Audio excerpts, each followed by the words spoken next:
evening. You're watching Ottawa Experts, and I'm your host, Barbara Balfour. You may have heard the expression, burning the candle at both ends. Do you know the difference between having a busy workload and something much more serious, which we typically refer to as burnout? Well, burnout is a very real global phenomenon. The World Health Organization announced recently it is recognizing burnout in the latest International Classification of Diseases manual, where it is described as a syndrome resulting from chronic workplace stress that has not been successfully managed. Burnout typically has three key elements: feelings of exhaustion, mental detachment from your job, and poorer performance at work. Like any other illness, you don't want to wait to treat it. So how can you tell if you're burnt out, and what are some of the key red flags to look out for? Luckily, we've got two fantastic guests joining us in the studio tonight who will be going through the warning signs as well as the stigmas and the stereotypes of the 24/7 hustle culture that we all live in nowadays. First, I'm so pleased to welcome Mandi Lunan. She's one of Ontario's only food and beverage business consultants. After closing her revolutionary bakery, Auntie Lou's Treats, in 2015 due to burnout after a decade in business, Mandi found herself being approached by many food business owners for advice and counsel. And thus, in June 2016, from the ashes of her shop arose her consultancy business, This Charming Mandi. Welcome to the show, Mandi. Thank you for having me. Next, we have holistic nutritionist Kelli Agnew. Kelli is a self-care junkie and the founder of Kelli Maya Nutrition, where she empowers women on their journey to healthy living and coaches them through adrenal fatigue, burnout, and stress management. Thank you so much for joining us. Thank you for having me. Later on in the show, we will be joined by Terry Story, who is a tech entrepreneur. She has founded the Uber of mental health care called Snap Clarity, so make sure you stick around to learn more about her digital platform. As always, we're delighted to hear from you, and we welcome you to call in and join the conversation at 613-728-1001. And if you'd like to win a 1-hour business consultation with Mandi, all you have to do is go to our Facebook page, like the show, and comment below. We are thrilled and excited to hear from you. Mandi, I wanted to start with you. Now, many years ago when you still had your bakery on Bronson, I would come in sometimes and pick up my favorite cupcake, which was the Earl Grey cupcake with lemon frosting. And I only realize now that you're sitting in front of me that I never took the time to thank you for the work that you were doing, for the amazing cupcakes that you were baking, to tell you what a great job you were doing. And it makes me wonder if that's part of the problem of why so many entrepreneurs and self-employed professionals burn out, because really in this culture and in this society, no news has become good news. You really don't hear anything from anyone unless it's bad. You know, so many of us go through life wondering if we're really making an impact. We feel unappreciated and unfulfilled as a result. And I wonder if that was true for you in your journey. I did have a lot of positive reinforcement. I have a really large supportive family. I have a really amazing partner. When I had the shop, I had really amazing staff and a good client base. But unfortunately now, with the rise of what I'm calling 24/7 entrepreneurship, even as soon as like the past decade now, you don't go home anymore and have your evening to yourself. Your phone is binging. There's Google reviews happening. There's Yelp reviews happening. It's rare that you'll receive constructive criticism from somebody in person. Most folks will wait until they get home, and then depending on how angry they are, they'll hop onto social media or they'll send you an email. I remember once reading that Steven Tyler from Aerosmith said that they had so many good reviews in his career, but the bad ones only stuck with him. And I feel like that's the same kind of thing for a lot of entrepreneurs, but it's just become so much more pronounced now that we have social media and online reviewing in place. Tell me a little bit about your journey. How did Auntie Lou's come about? Sure. Auntie Lou's, I never thought that I would be a business owner. I thought my future was in music, but I ended up starting to bake and cook for friends, and it blossomed into something more. I had the company from when I was in my early 20s until my mid-30s. I opened up very small and very humbly in a little location on Bronson, and then I moved to a much larger location when I got picked up by Farm Boy, and I worked with a lot of bigger grocery stores. The second I got to the bigger location and began even trying to work with the city or anything, it was a full-on disaster. Things took twice as long, things cost twice as much. I was absolutely exhausted before the store even opened, and I was completely out of love with my business before the store opened. I thought that maybe if I just hung on and continued forward and pushed through, I'd fall back all in love with it all over again. I thought maybe I wasn't interested in anymore just because it was so new, it was such a bigger space and a bigger scope, and there was so many more things happening. What I didn't realize is that it was one of the being lethargic like that is one of the first signs of burnout. You just didn't care anymore. No. Like just completely over it. Even before we opened up the door, I was exhausted. I was crying almost every single day for about 6 weeks. Wondering what you got yourself into. Exactly. Yeah. Kelli, have you had experiences with burnout or with yourself or with loved ones? How did you get into your line of work? So that's exactly how. Actually, in fact, I have a degree in marketing, first and foremost. And as soon as I was done school, I jumped into the corporate world. I got a job, and my first and biggest goal was to get promoted to the next level, because I knew in my heart of hearts I could do it. I was determined. And I put so much effort and so much pressure on myself to achieve that level that once I finally did, I realized that drive continued, and I wanted to just get to the next level, to the next. Do you know what I mean? So it was that kind of pressure I put on myself, and all that work that I had done, and over those couple of years, I had started to wear down on myself, and I ended up, after about a year in that job, I started to feel feelings of fatigue. I remember classically, this is exactly when I knew there was an issue, is I was falling asleep at 7 at night on the couch every night, and I couldn't get myself to bed. I was just so tired, and the following morning I might have a 12-hour sleep, but I would wake up feeling absolutely exhausted, not willing to start the day. So similar feelings to, as you expressed, Mandi, where you just don't care anymore, and you wonder why. I'd gone to my doctor. He did blood work, told me nothing was wrong. So I thought, this doesn't make any sense. I ended up seeking more holistic support. I went to a naturopath who immediately said, it sounds like burnout. The only thing that you can do is to remedy the situation. You can support your body as much as possible, but really at the end of the day, if you're stressed out, you have to look at what's stressing you out, and you have to find a way to either remove that from your life, remove the stressor, or reduce it, or find a way to manage it. So that was my biggest thing. I then decided that I wanted to learn more about it, came into the line of nutrition, and as I was studying, I burnt out a second time. Thought I learned my lesson, but clearly I did not. And so this second time was a bit different. It was not work-related, but more lifestyle. I just had too many things on my plate at once, and I couldn't handle it anymore. I broke down one day and couldn't stop crying. No idea why. And for about 2 weeks, I spent about 90% of my time on the couch because I couldn't move, no energy, lethargy, all of it. So is burnout being taken seriously, or is it still being seen as something frivolous? Like, can you get a doctor's note for burnout? Is it a medical diagnosis? I mean, you can get a doctor's note for stress management. Mm-hmm. Burnout, with the new news coming out from the World Health Organization, I think this is going to open up a whole new book for doctors who will hopefully be able to give some medical note or some information to say this patient has burnout. But the issue with me was that my doctor didn't take me seriously at the time with my symptoms.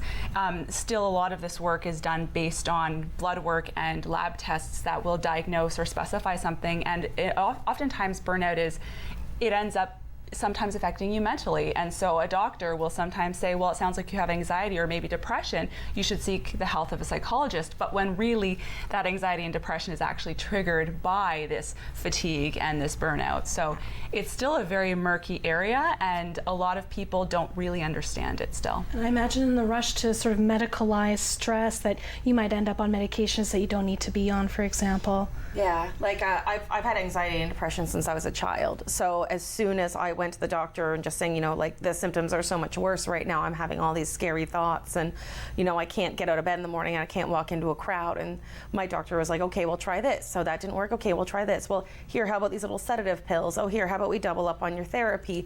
All that kind of stuff, without really addressing. And how could my doctor have even known, But without even addressing the fact it was my business that was causing my head to explode. We have a caller on the line. Jane, are you with us? Yes, hi. Thanks so much for calling. What was your question? My son actually just turned 1, and I've already been at work back for about 2 weeks, and I'm starting to feel tired and guilty because my son is in daycare. Do you think that I should continue to work and pursue my career, or should I just stay at home with my son instead, so that as I avoid burnout and I kind of raise my kid at the same time? Kelli, I imagine this conundrum might come up often with your clients that are trying to, juggle it all. Yeah, it's a challenge, and that's what a lot of people want to do these days. And we talk about that in society, how everyone wants to do everything, and so we push ourselves to the extent that we can. I think the most important thing is to really look at figuring out what kind of life you want to live. If you really are enjoying your career and that's something that you really enjoy doing, it doesn't necessarily mean you can't do that as well as raise your child.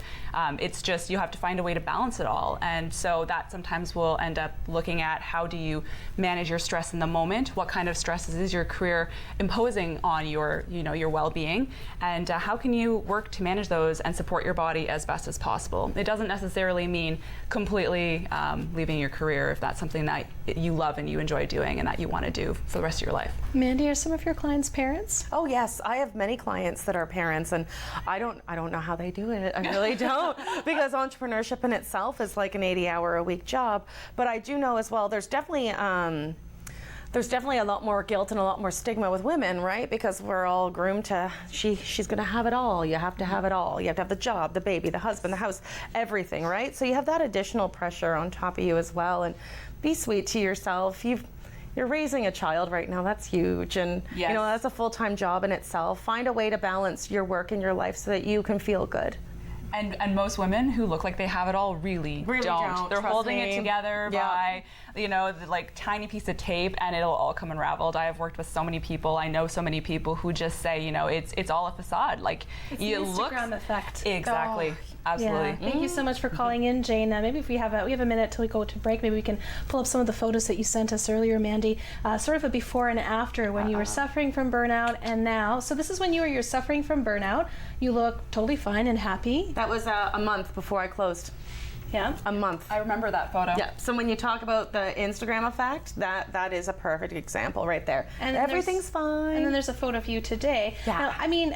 Now that I know sort of the secret behind the two photos, to me you do look more authentically happy in this photo, but I think the average person would never know. No, but my complexion is the bomb in this photo, and my eyes are much brighter as well too. The smile's a lot more genuine. It doesn't look as forced with all the teeth. Yeah. Yeah. Yeah, so most people didn't really know what was going through your mind at the time. No, and it's terrifying, right? It's like your shame. It's like people whose marriages fall apart and stuff like that. You hide it. You're so embarrassed. You feel like you must have done something wrong. Something must have happened. You don't want anybody to find out or anybody to know until you're sure yourself. Yeah, and I guess guilt and shame are emotions that come up often in your practice, Kelli. Absolutely. Guilt of, feeling like you have let yourself down, but then how are you supposed to take care of yourself when you are taking care of everyone else? Yeah. And I want to talk more about some of the strategies to take care of yourself when you're going through burnout and some of these amazing vitamins, supplements, and props that you've brought in. So we're just about to go to break, but when you come back, we will be back with lots more. Don't go away.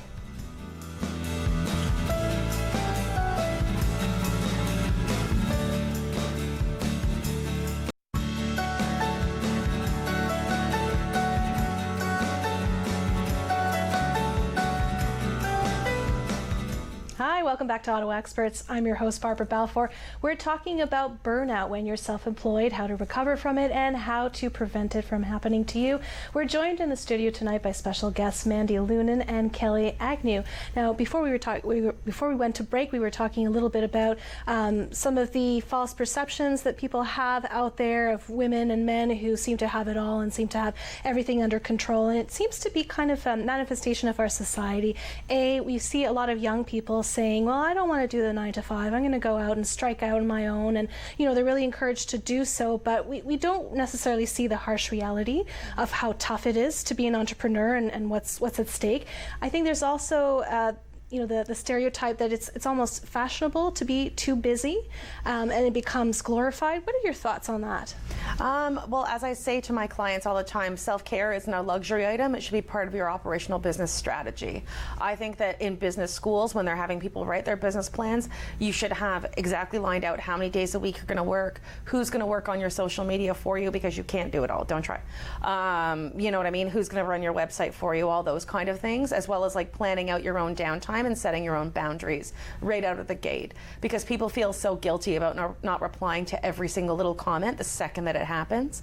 It's going to be there tomorrow. It's going to be there forever. You have all the time in the world. Reply to it within a polite amount of time, obviously, 48 hours or so, but there's always going to be time later to reply to it. The expectations have changed too of the people have of one another, and as a business owner, as someone that's providing a service, and it's tough to keep up. Yeah, well, I'll give your viewers a $1 million piece of advice right now.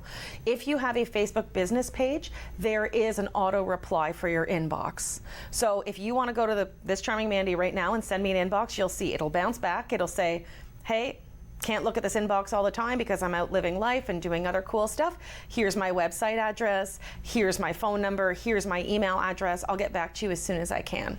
So that way I find that people who message the page are validated because they have that instant gratification of a message, a polite and firm message right away. They feel like they've been seen, they're not ignored. Exactly. And if you have a fully functioning restaurant, I usually link to the FAQ or things like that in there for you when I'm setting up your bounce back, because I run Facebook pages for people as well. So I'll set it up with the FAQ as well as say, if it's really an emergency, then give us a call right now. Here's our phone number. And then people feel validated because inboxes can't be perpetually monitored 24 hours a day. And did you have something to add to that? Well, I was just going to say, as you said, personal boundaries, that is the number one. And most people don't respect their boundaries. They think they do. They think, oh, if I give myself this amount of time for self-care or downtime, then that should be fine. But when that time comes, they're easy to say, oh, I want to answer just a couple more emails, or I need to check my Facebook one more time, make sure. I've done that. Exactly. We all do that. So we develop these boundaries, but don't stick to them. And that's really what's important, is sticking to it, right? I want to talk more about the importance of self-care and community care, but first we have a caller on the line. Eve, are you with us? I am. Thank you so much for joining us. Did you have a question for our guests? The ladies are talking about burnout and how they have experienced it with other people, but there's been no discussion of how men digest all of this. How are their reactions different? Do they go and cry for a couple of days? And I haven't actually experienced any men that I know that's admitted to burning out. That's a great question, one that I wanted to actually ask. What has your experience been, Kelli, with male clients? I largely work with women, so that's actually what I do a lot of, is working with women, just because the complexity as burnout can affect so many other elements of their bodies, their hormones, thyroid, and especially like their fertility hormones. But with men, it tends to be that they just simply shut down. They don't acknowledge things. Because they're not really as open to showing emotion, they don't tend to talk about it so much. They more so tend to shut down, go internal, and that's where they become quiet, the communication lacks, and some of those more mental health things might come up, is the anxiety and the depression. Those things can happen as well. And does it manifest itself into other things like drug addiction, autoimmunity, cancer, things like that? Is that a gateway to more serious issues? It very well can be. If you don't take care of burnout when it happens, it really can be linked to autoimmune disease. The problem is, when you're burnt out, your body's in a state of constant inflammation, and we know inflammation is the root cause of a lot of disease. And autoimmunity being a big one. Actually, when I had seen my naturopath, her main thing that she said was, we want to stop this now because I don't want you to come back to me with some particular autoimmune condition. So definitely, and gateway to drugs, alcohol, that kind of thing. I mean, at the end of the day, you feel exhausted, you feel tired, but you need something to stimulate you. And so whatever your choice may be, whether it's drugs, alcohol, coffee is the biggest one. For men? So, for men and women. I think these are the big ones that are stimulating people, and they need that stimulation because they're so down and exhausted and fatigued all the time. Mandi, I imagine that many of your clients in the industry are male. No, I'd say I'm about 50-50 actually. I have a pretty good balance going on, but I have definitely seen a grown man cry in my day, and so don't discount that as a reaction to burnout. Men do cry, and men do express themselves openly as well. I had one of my clients express themselves to me in that manner. So, but the shutting down and everything else, I agree with you for sure on that too. That tends to be the most common reaction. Yeah, there are absolutely, some amazing men who can express themselves. Yes. And are the strategies that work for men, do they tend to be different than the strategies that work for women when it comes to self-care and protecting themselves or recovery? I treat everybody the same, so I'm not, Okay. Yeah. We have a caller on the line. Andrea, are you with us? Yes, I am. Thank you so much for joining us. What was your question? So I'm a single mom of 4 kids, and what is the difference between burnout and depression? Do they kind of go hand in hand? Because I'm exhausted, but it's I almost think it's depression, maybe it's burnout, depression. What's the difference between the two? As somebody who's been depressed since I was a child, and experiencing a burnout, the burnout was vastly different in the sense that lethargy is the only way to describe it. I just could not have cared less. Somebody could have told me that my hair was on fire and I've been like, okay. Like it was just so, you're so detached from everything and everybody around you, and everybody's asking you if you're okay and you're not entirely sure what to say. Whereas like when I have my depression, somebody will say, oh, are you okay? And I'll just burst into tears, or I'll really experience that sadness or experience that emotion. Whereas with the burnout, like I couldn't even put myself out there at all anymore. Like I just absolutely couldn't do anything. So with the burnout, it's like you don't even have the energy to be sad. Completely despondent. Yes, yeah. Like by the peak of my burnout, I had completely lost my will to live as well. Oh. Like I just did not care. What's your experience been, Kelly? And that is very common. If you let it run too long, it can manifest in these kinds of things. I mean, anxiety and burnout kind of goes hand in hand. When you have high stress, you have high anxiety. Depression, though, can be one as well that will go hand in hand. It's just trying to figure out what came first, and that's the challenging part, which is why I understand the World Health Organization had a very hard time identifying what is burnout versus what is actually depression. And that was why it hasn't really been so well recognized, because they're still trying to find a way to make sure you're diagnosing the right one for the right reason. And so, burnout really does come from the fact that there is a constant recurring stressor, a chronic stress that then can wear your body down to a point where you can experience depression, but not necessarily, if you have depression, you may not necessarily have the chronic stress, if that makes sense. Mm-hmm. Thank you so much for calling, Andrea. We've got another caller on the line. Julie, are you with us? Yes, hi. Hi, thanks so much for calling. Did you have a question? I do. I'm self-employed, and I find, aside from the fact that business is kind of feast or famine, I'm always hesitant to say no to work when it comes my way, even if I'm already kind of maxed out, because if I say no, I could lose that client or lose that project, like not just that work, but ongoing work. So how do you guys balance that? If you burn yourself out, you'll lose your business. So lose the client. You don't want to burn yourself out and lose your business. Don't ever be afraid to say no to people if you're too busy. I just had to go over this with myself last month because I got really, really busy.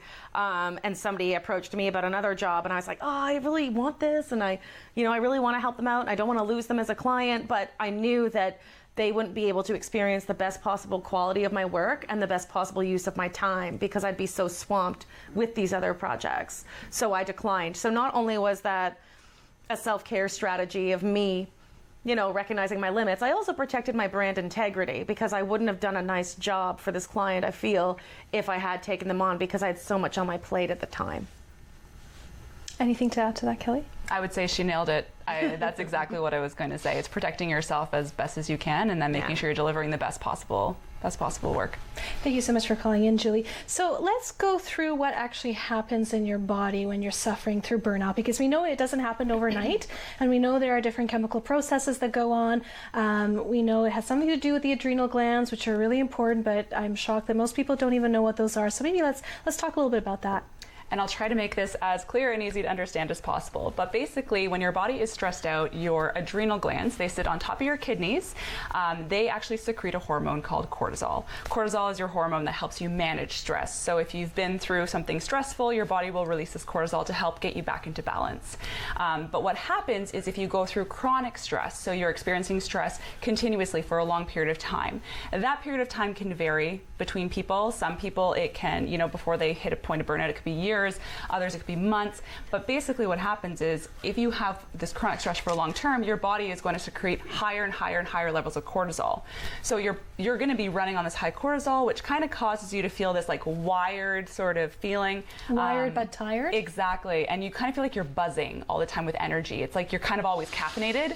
That's that high cortisol level. But what ends up happening is after you get to a point where you have so much cortisol in your body, your brain will actually shut down the request to make more, because it's like, you know what? I'm tired of doing this. And how long does it take to get to that point? It can take, like I said, varies who you are, how your body is, what state of health you're in. It can take years, it can take decades, but it depends on who you are. And so when it hits this point where it doesn't want to listen anymore, it's like, I'm done. You end up dropping in cortisol. That's when you have hypocortisol levels. So you have very little during the day. You feel what you felt, where you're completely exhausted. You have no will to do anything or even possibly live.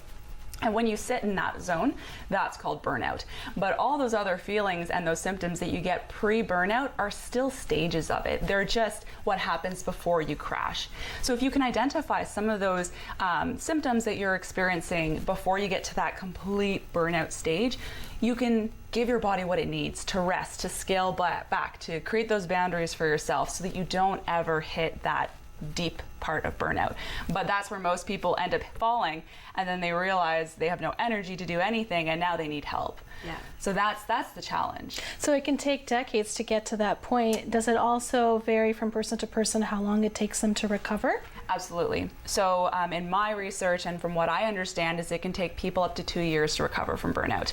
Wow. The very first one that I experienced, it took me about 6 months, but the second one took me over a year. So and it can happen more than once to somebody because, you know, your body, your adrenal glands, once you are so chronically stressed for a period of time, even if you go back to taking care of yourself, your body is now primed to recognize the next time a big stressor comes through, and the response is a lot faster.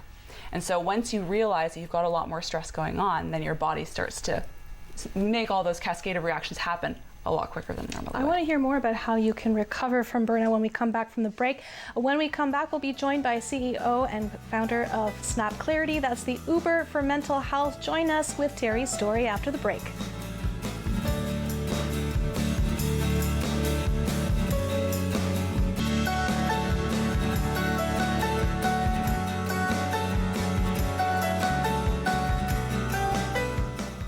Welcome back to Ottawa Experts. I'm your host, Barbara Balfour.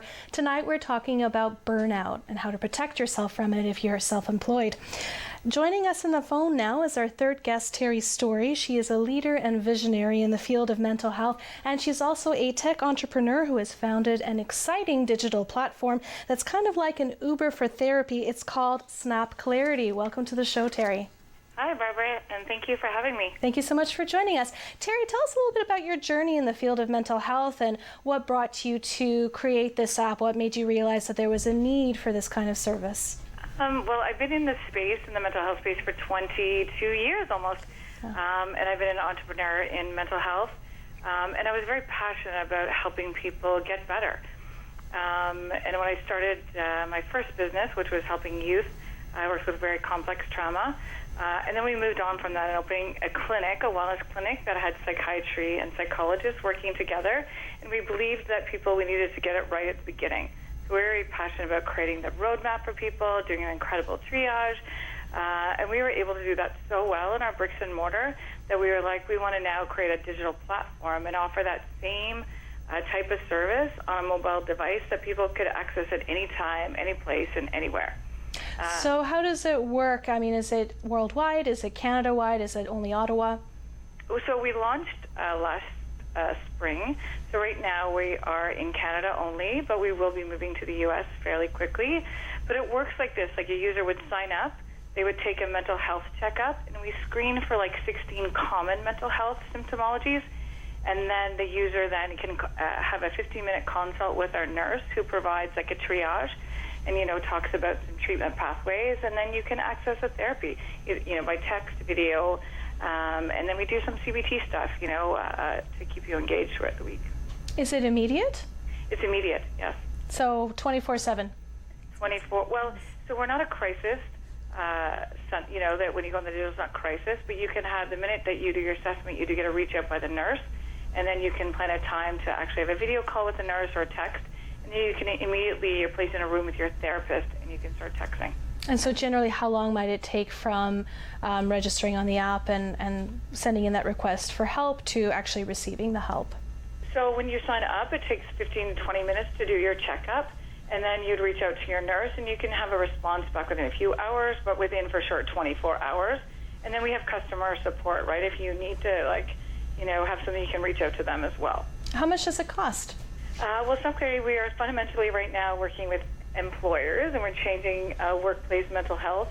But consumers can get on, and it's like $159 a month for a consumer to receive 60 minutes of video time, how they can use how they want.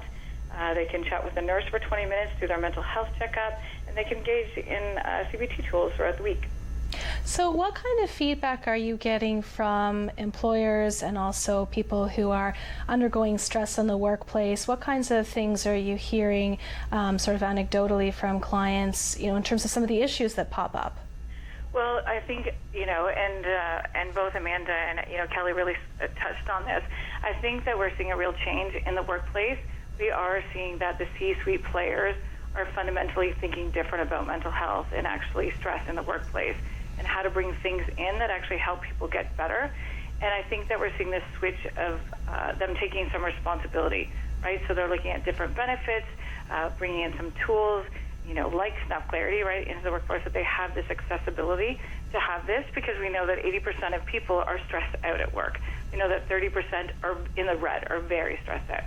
So we are definitely seeing a change in the C-suite today. Now, I've certainly heard the expression that we work 80 hours a week as entrepreneurs to avoid working 40 hours a week, and it's kind of glorified as sort of treated as some sort of light joke, but it's absolutely no joke. I mean, you do get burned out from working too hard, and it's probably harder than being in the 9 to 5. What are your thoughts, Mandi? Definitely. Delegation is so important. Find people you trust to be on your team. I used to personally hire people who made up for my personal weaknesses. So I had a woman who worked for me who was very A-type personality, who was unbelievably organized. I'm more of a creative, flowy, free spirit. Yeah. I am pretty organized, but back when I had the bakery, I was very creative and very, very flowy. But also, one of the first things I tell my clients to do, and I always get a lot of horrified looks, is turn off the push notifications on your Facebook and on your Instagram. You don't need all those happy little things popping up on your phone and distracting you. Also, as we talked about earlier in the green room, my phone is permanently on Do Not Disturb, and it's because I am working. When I have time to look at my phone, I will look at my phone, but I'm either working, I'm with family or friends, or with my partner.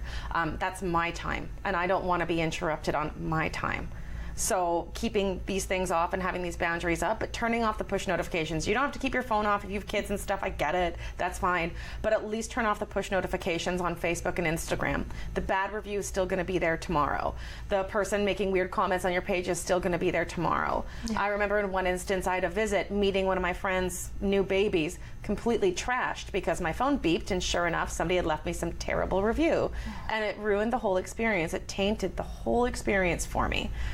So keep that in mind. And everybody looks all horrified. And if you're super worried, get yourself a social media manager. I know tons of great ones.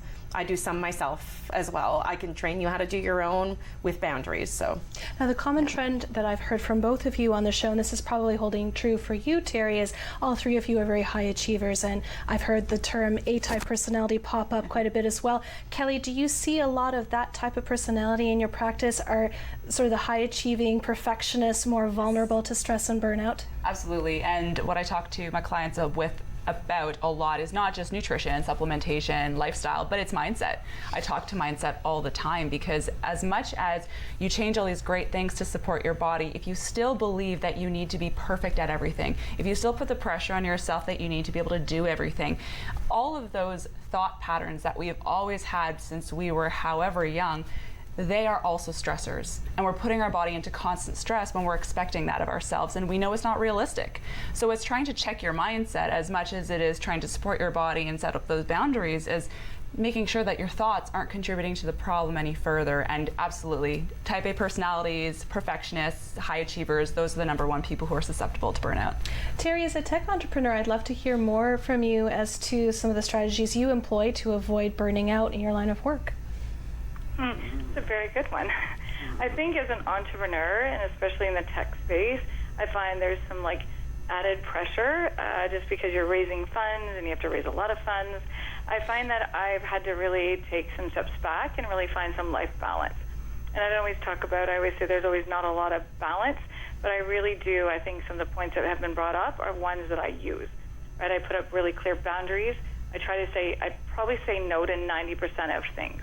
So I get pulled in a lot of directions, and I've learned to say no. So I think that was very important. What kinds of things do you say no to, for example? How do you know what's worth saying no to, for example? What's the thought process that you go through?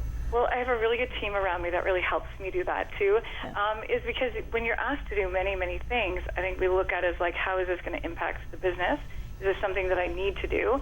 You know, and if I look at things like that and make a decision based on that, then I usually will say no, right? So it has to have some meaning to what I'm doing, and does it make sense right now? And so that has been really helpful, because before I was kind of a yes girl. I kind of was just running in all these directions going, yes, yes, yes, I'll do this, right? And it was taking away from my family time, my health, my working out time, like things like my personal time even, right? So I think that was one of the first things that I did that really helped. And I think the second thing that I did that was really big was I started to work from home. I kind of always saw myself like you had to be outside of your home to be working and to be useful, right? I think I just grew up with that belief, or had to be in an office. And people perceived me as working then if I'm at the office. So I've actually this year just started working 1 day at home, and now I'm 4 days at home. And that has been a huge helpful for me to find that balance. So you can control your setting. Totally, right? And I can actually see my family. And I'm in mental health, and I worked with youth mental health. That's what I specialized in. So, I've got young children, and I love to spend time with them. So I put boundaries between 5 and 8:30, right? And then I'll, do some work from 8 to 11 when they go to bed.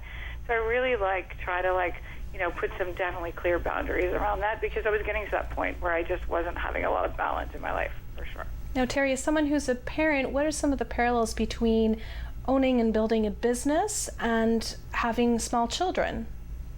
Yeah, that's a good one. I really incorporate them into my life, right? So I really talk to my kids about mental health, and because I did specialize in youth mental health, right, we could do lots of really fun things together. So I would actually incorporate mindfulness, which, for me, I'm pretty ADD, I tell everyone. So I'm mindfulness is good for me, so I'll get my kids doing it with me. We'll go out running together. So we'll really spend time in talking about how to take care of yourself when you're really trying to achieve your goals, right? Because we all have dreams, and my dream was to change mental health and give people great access, right, and great care. So that's what I teach my children, is live by your dreams, but we also have to be mindful and be grounded. As you're working directly with employers, have you noticed any emerging trends in workplace stress and the way it's managed or the way attention is paid to it? Well, I have found that the stigma has come down, right? And I think one of the things that's, because Stump Clarity is trying to fundamentally change the workplace mental health. And I think for years there's been programs that they've offered, extended programs that, don't have the best kind of light, right? Employees see them as kind of thinking that they're going to report them to their employers, or, or their data is going to be, told to other people, or it's not the best experience that they have. For us, we're really kind of changing that, saying, we're really here for the people, we're really here to help you, right? We do not report you to your employer. We play only in this sandbox here. So it's going to be, we always say, a hill kind of climbing up to change the 20 years of around what an extended EAP program may look like. But I do find that, like I said before, the C-suite is absolutely wanting a change. Managers are definitely wanting training, and they want to talk about it. And they really want to know legally, because there's always just boundaries around what they can know and what they want to know. So it's really teaching them to be more vulnerable and open up to their employees, to break down that stigma that they can talk about it, right?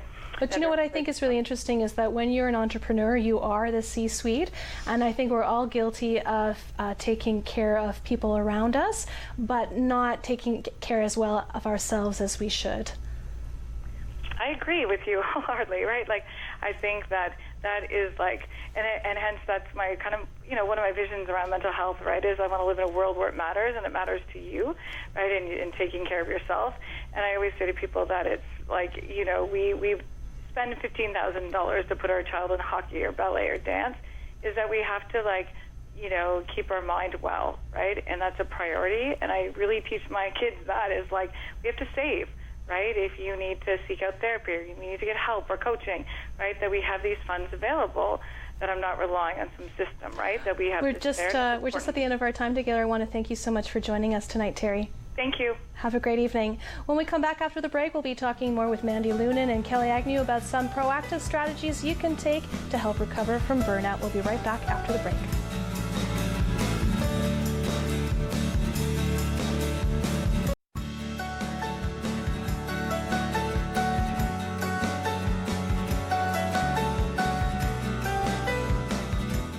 Hi, welcome back to Ottawa Experts. I'm your host, Barbara Balfour. On tonight's show, we are talking about recovery from burnout, especially when you're self-employed or an entrepreneur. And we are joined in the studio by special guests, Mandi Lunan and Kelli Agnew. Kelli, I see that you've brought some amazing props, some delicious-looking protein balls. Tell us a little bit about what you've brought in to show us today as some of the strategies we can use when we feel like we're approaching burnout. So, okay, there's a few different things you can do. I always, as a nutritionist, approach everything with food first. So what I brought in were energy bites, protein balls, another word. But basically the idea for this is to show you how important it is to prep food in advance. So especially as entrepreneurs, we get so busy, meal prep needs to be a really key part of what we do. Work it into 1 day a week, batch cook a bunch of things, freeze them, keep them in the fridge for when you're hungry. The worst thing is snacking on something like chips or chocolate or cookies because it's easy and it's right there in your cupboard. Having something like these energy balls have fat, fiber, protein. They're going to help keep you full. They're going to help keep your energy levels up and keep you focused. Can you eat too many? I mean, at the end of the day, too many of these is probably going to make you feel a bit sick because there is a lot of healthy fats in there. But at the, really a serving could be a couple of them, maybe 3 throughout the day, just snacking here and there as you need it. Of course, you hopefully would be meal prepping as well on top of it. So this is just that quick fix you need. So what are some of the ingredients and how long does it take to make one of those? I made these in about 20 minutes. The ingredients can vary largely. I mean, if you Google energy bites, you are going to find thousands of recipes. But in these ones, there's almond butter and hemp seeds, walnuts, so a lot of those healthy fats that are really great for you. Hemp seeds also have protein, so there's plant-based protein in this. If you have a protein powder, you could throw that in as well to make it a little bit more substantial. We've also got dates in here. That's what sweetens it. Now, dates are a natural sweetener, so it's a much better alternative than having something like sugar. And it can also satisfy your sweet tooth. Exactly. I want to hear more about some of the props that you've brought in, but we've got a caller on the line. Neil, are you with us? I am. Thank you so much for calling. Did you have a question for our guests? I do. I'm a fairly laid-back person. I do own my own business. I work from home, and I actually love what I do, but I can get lost in what I'm doing, and lots of time passes by. And so is there a possibility that this kind of stuff would, sneak up on me, and I can all of a sudden start getting overwhelmed without even realizing it's happening? Mandi, what are your thoughts?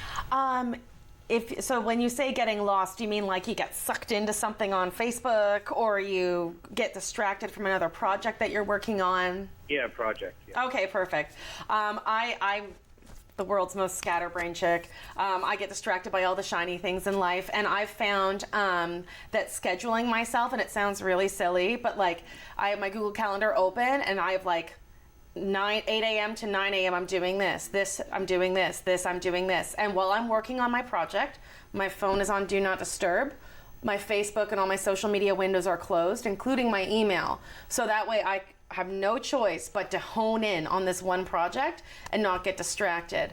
This isn't necessarily like a warning sign or anything like that, but the problem with this is it can create a lot of shame because you think, oh man, like I just got distracted and I sat down to do this and now I'm 3 hours behind. I've wasted so much time. Why am I like that? I found that the scheduling helps keep me on track and on point, but keeping all the social media windows closed too, huge. Keep disciplined. Yeah. Does that answer your question, Neil? Yes, thank you very much. Thank you so much. Have a great night. Okay, so back to you, Kelli. We were talking protein balls. Now I see you brought in some teas and some supplements as well. Yeah, so let's talk about the teas first. As I mentioned earlier in the episode, we were talking about stimulants. And so coffee is one that a lot of people rely on because it gives them that energy, that false sense of energy. You use it because you're just exhausted, right? So one of the big things is I don't want my clients to be drinking coffee because coffee will actually stress your body out further. Never? No. If you're burnt out, you want to stay away from caffeine. Now, do you wean yourself slowly? Like, what's realistic? Yes, that is the recommendation, is to slowly wean yourself off of it. So you can move to, a half cup of regular, half cup decaf. You can slowly go down to decaf, and then eventually I would hope to see clients off of decaf. I know that's not always realistic for everybody, and so it's a part of you meet in the middle, but really if you want to recover from burnout, and that's where you are, caffeine is a big one. So I always recommend alternatives. Matcha tea is a good one, but it still has some caffeine in it, so I didn't bring it here to show you today, but I want to show you, this is going to sound really bizarre, but this is organic dandelion root tea, and you can sometimes find it in a product called Dandy Blend. If you boil this tea and steep it and then blend it up with a bit of, cream or something creamy and then a little bit of sweetener like a honey, it makes a bit of a latte flavor. Like it kind of has that bitterness of coffee, but it's a herb and it's actually very good for your liver health. Really? So, there are alternatives out there that are not caffeinated but can still give you a bit of that flavor that you're looking for. Will it give you that energy perk? Not necessarily, no. That is why your nutrition is super important. So you want to be focusing on still nourishing your body with energy boosting foods that is going to give you that natural energy and not that fake sense of energy. Yeah. So other options, this is a great one, Cup of Calm. It's filled with calming herbs. So taking this before bed or if you're feeling particularly anxious or stressed out is a great choice. And then another one is called Tulsi. This is also known as holy basil. Okay, I've heard of this. Yeah, it's an adaptogen. So what adaptogens are is they help your body adapt to stressful situations. Tulsi, holy basil, is a great adaptogen, so it's known to be stress relieving. It's a great tea. This one's actually a chai flavor, so if you like chai, it's perfect. Now, does it regulate that hormone in your body that you referred to earlier as cortisol? It helps to, yes. So it'll help to raise or lower it as needed. Now, of course, it's not going to be something that does the perfect job, so you don't feel like you have to change anything else. This is not your perfect pill, but it is going to help. And are these teas all made by the same producer, the same brand? These are all different. So a couple of them, these two are traditional medicinals. Okay. Those two. And then another one is organic India. So ultimately, you just want to make sure that you're looking for an organic tea, something that's not sprayed with pesticides because you're steeping it for so long and you're drinking it hot, but then making sure that it's just a good quality product. And I want to get to your vitamins in a minute, but we have a caller on the line. Are you with us? Yes, I am. Thank you so much for calling. What was your question?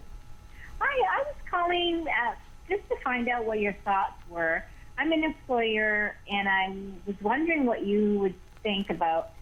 I'm looking to hire some more people, and I want to make sure that I create an environment where people do not burn out in, and what your suggestions might be in order to foster that kind of environment.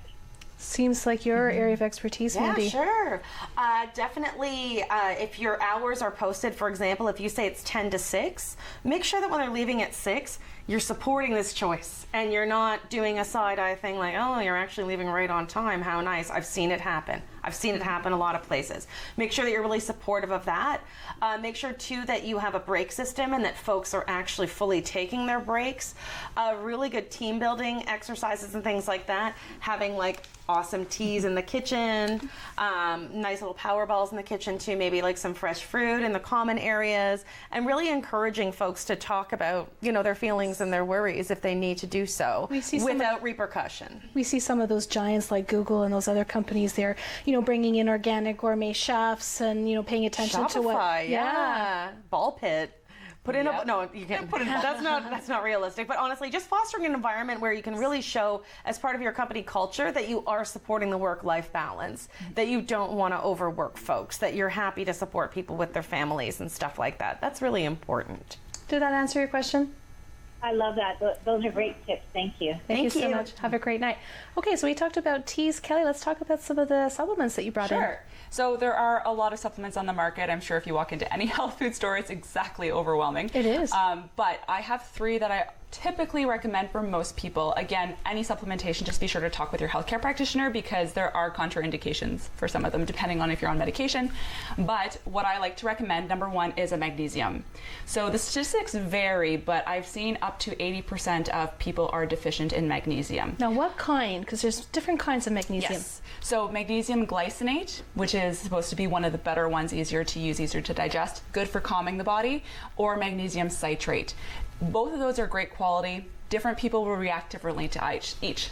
So different people have a preference. I tend to stick with glycinate for myself, but some people do really well on magnesium citrate. Okay. And it's calming for the nervous system, so that's why you would take magnesium, is it's supposed to help calm you. So if you have a hard time sleeping, taking a capsule or 2 before bed should help you sleep better. And what if you're wired? Would you take the other kind of magnesium? Nope. Both of them are both calming. Yeah. And so you take both of them at bedtime? Exactly. Okay. Yeah. And you've got a couple others there as well. Yeah, so this one back here is an AOR B complex.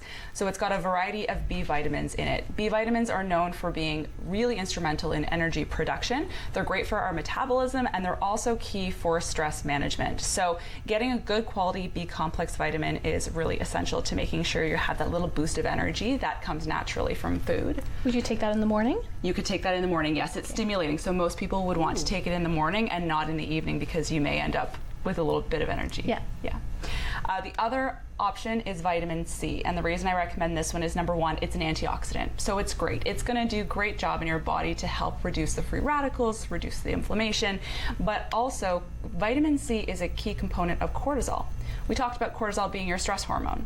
So having enough vitamin C is essential to your body creating enough stress to respond to the stressors. Somebody asked me, well, why do I want more cortisol if I have a lot of it already? And I said, well, the problem is if you're deficient in vitamin C, you may not be producing enough, so now you're stressing out your adrenal glands because they can't keep up. This vitamin C is basically food for adrenal glands. It's food to help create that cortisol, exactly. So it'll help to keep your adrenal glands functioning properly. That's amazing. Now, self-care strategies, Mandi, what are your favorite self-care strategies? Sure. I'm absolutely obsessed with an app that's called Headspace. It's free. It's super wonderful.